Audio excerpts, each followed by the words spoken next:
উপস্থিত মুআজ্জাজ মুরব্বিয়ান একরাম, তরুণ যুবক ভাইবৃন্দ এবং ছোট বড় অভিভাবক, আল্লাহ পাক রব্বুল আলামিনের অশেষ শুকরিয়া, দয়া এবং মায়া হওয়ার কারণে উত্তর আলামনী পাঞ্জাগানা কর্তৃক আয়োজিত শবে কদর এই মহামান্বিত রায়, আমরা প্রত্যেক এই রায় সম্পর্কে জাগরণ হওয়ার লাগিয়া আমরা এই ছোট্ট একটা সময় নির্দিষ্ট করিয়া আমরা আজকে এই আপনার সম্মুখে উপস্থিত হইলাম।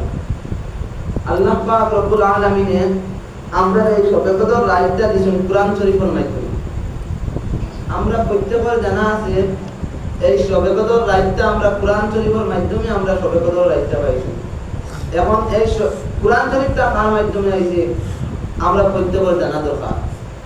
এই কালামুল্লাহ শরীফ আল্লাহ রাসূল সাল্লাল্লাহু আলাইহি ওয়াসাল্লামের মাধ্যমে আমরা এই কালামুল্লাহ শরীফে পাইছি, যার কারণে আমরা বলে একটা ধারাবাহিকভাবে আমরা শরীয়তে ইসলামে পাইছি, নবীজিরেও পাইছি, কালামুল্লাহ শরীফে পাইছি।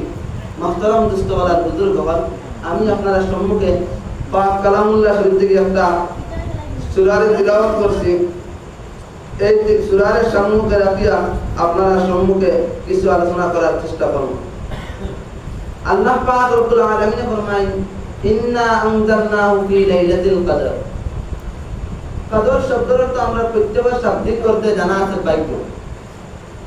আল্লাহ পাক রব্বুল আলামিন এই মহামান্বিত রাইত এই রাত্রির মাধ্যমে আল্লাহ তাআলা একটা বস্তু কুরআন শরীফে নাযিল করেন। এই যে পাক কালামুল্লাহ শরীফ আমরা পাইছি, কিলা পাইছি আমরা এই সম্পর্কে আমরা অবগত নাই।